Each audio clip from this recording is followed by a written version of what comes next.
तो पता है रिसेंटली मैंने एक एनिमे देखा है जिसको देखने के साथ मुझे परम सुख की प्राप्ति हो गई है। अब इस चीज को सुन के तुम लोगों को लग रहा होगा एनिमे के अंदर भर भर के बुक सर्विस हो, सॉरी सॉरी फैन सर्विस होगी, पर ऐसा नहीं है। तो क्या एनिमे के अंदर मॉमीज थी? जी हाँ, एनिमे के अंदर मॉमीज थी, जैसे कि मॉमी डोमिनिक और साथ ही साथ जीन, जिस पे तो मेरा क्रश आ चुका है। लेकिन जब से मुझे ये चीज पता चली है कि वो एक जल्लाद है और उसका काम है लोगों को मारना, तब से मैं थोड़े उससे दूरी बना चुका हूँ। और जैसा कि तुम लोग जानते ही हो, मैं अपनी जान अपने पहले प्यार यानी कुरुमी को सौंप चुका हूँ। इसलिए किसी को अगर जीन रखनी है तो रख सकता है, मुझे कोई फर्क नहीं पड़ता है। अब इस सारी बकचोदी को सुनने के साथ तुम लोग सोच रहे होगे कि क्या कोई ऐसा एनिमे भी एग्जिस्ट करता है जो कि मुझे, मेरे जैसे हवस के पुजारी को, लड़कियों के अलावा भी किसी चीज पर बात करने पर उतार सकता है? तो जी हाँ, ऐसा एनिमे बिलोंग करता है जिसका नाम है द केस स्टडी ऑफ वानिदास। अब मुझे नहीं पता है क्यों इस एनिमे के बारे में ज्यादातर लोग बात नहीं करते हैं यार, यूट्यूबर्स बात नहीं करते हैं, बिकॉज जब से मैंने इस एनिमे को देखा है, मैं कहना चाहता हूँ मजा आ गया, एकदम परम सुख की प्राप्ति हुई है। इतना सुख मुझे तब नहीं हुआ था जब मैंने 5 साल की उम्र में पहली बार सेक्स किया था। क्या मैंने अपना मुंह ज्यादा नहीं खोल लिया है? पर इस चीज को साइड करते हैं, भले ही कोई यूट्यूबर्स के बारे में बात नहीं कर रहा है, लेकिन तुम्हारा नाजायज बाप है ना, वो इसके बारे में बात करेगा। सो शुरू करते हैं।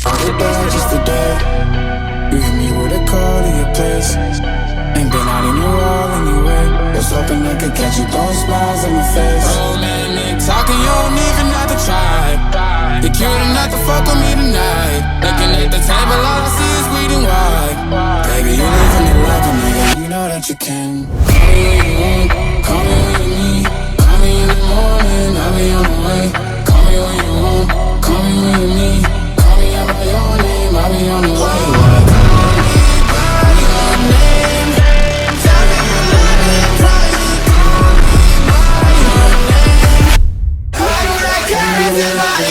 The case study of Vanidas, ये कॉमेडी रोमांस तो इसके अंदर है ही नहीं, ये कॉमेडी सुपरनैचुरल और वैम्पायर्स बेस्ड एनिमे है, जहां पर सीन कुछ इस प्रकार का सेट है कि एक दुनिया है जहां पर 2 प्रकार की प्रजातियां रहती है, ह्यूमंस और वैम्पायर्स। अब जो नॉर्मली वैम्पायर्स है वो लोग जन्म करते हैं अपना रेड मून की नाइट को, लेकिन उनके लिए जो सबसे पनौती चीज है वो है ब्लू मून।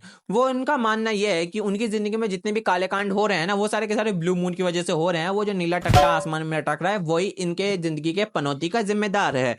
अब ऐसे अंधविश्वास के बीच में एक बंदा होता है, एक वैम्पायर होता है जो कि जन्म लेता है ब्लू मून की रात को।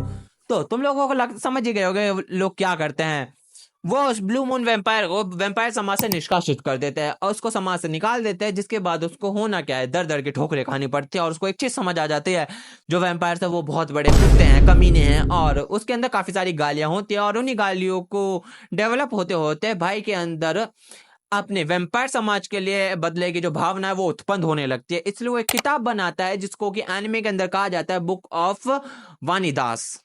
और इसका नाम बुक ऑफ वानिदास इसलिए पड़ा बिकॉज जो फर्स्ट ब्लू मून वैम्पायर था उसका नाम ही था वानिदास।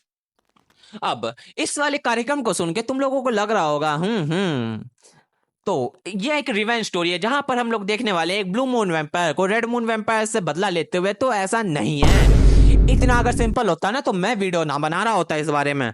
तो देखो, वो ब्लू मून वैम्पायर मर चुका है बहुत पहले, सही समझे, कोई ऐसा ब्लू मून वैम्पायर बचा नहीं है, सिर्फ उसकी किताब बची है। और उसी किताब के पीछे पड़ा है हमारा मेन कैरेक्टर जो कि एक रेड मून वैम्पायर है। और उसके जो मास्टर है उन्होंने कहा था कि बेटे देख, ये जो बुक ऑफ वानिदास है ना, ये इस वक्त है पेरिस के अंदर, तो जा पेरिस के अंदर जा और ढूंढ कर ला।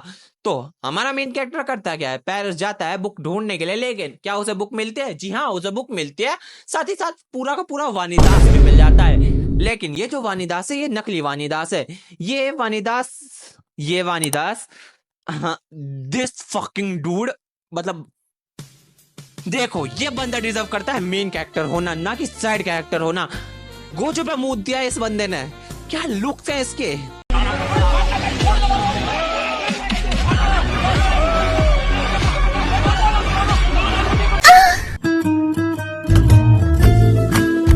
मुझे ऐसा क्यों लग रहा है कि मैं वानिदास की बहुत ज्यादा चाट रहा हूं, मतलब ठीक है ना, चाट लेंगे।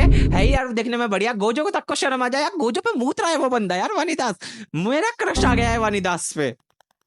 लेकिन जैसा कि तुम लोग जानते हो, इसकी पूरी कहानी वानीदास के अराउंड नहीं घूमने वाली है, लेकिन वानीदास के बारे में तो मैं थोड़ा सा ज्ञान दे देता हूं ताकि तुम्हें एनिमे देखने में मजा ज्यादा मिले। तो जो वानीदास है, एज नॉर्मल उसकी जो पूरी की पूरी फैमिली है, उसको रेड मून वेम्पायर द्वारा तेल लगा के पेल लिया गया है। और अब होना क्या है, हमारे वानीदास को उनसे बदला चाहिए है। अरे नहीं रे, ये कोई रिवेंज स्टोरी नहीं है, मैंने बोला तो है।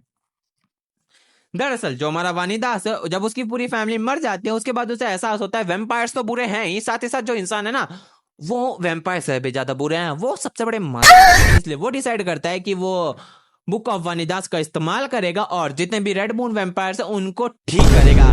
जी हाँ, हमारा वानीदास बन के बैठा है रेड मून वेम्पायर्स का डॉक्टर। रिवेंज रिवेंज क्या, तेल लेने नहीं चाहिए रिवेंज।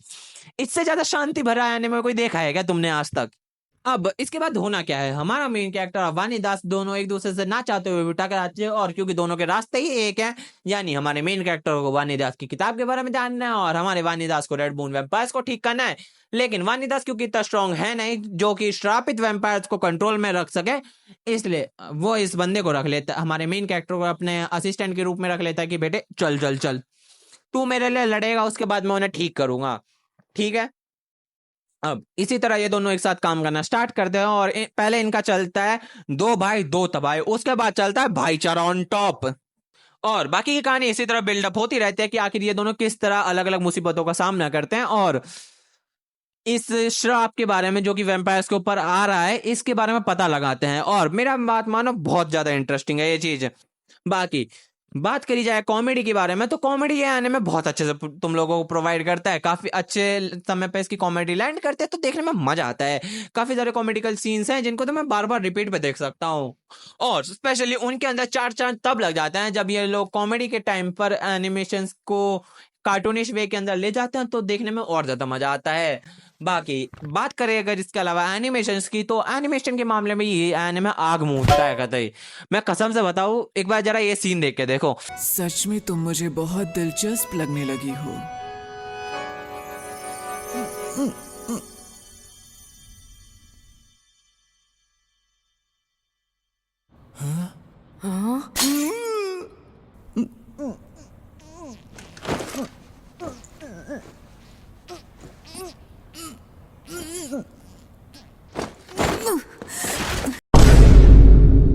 मतलब कितने प्यारे एनिमेशन है।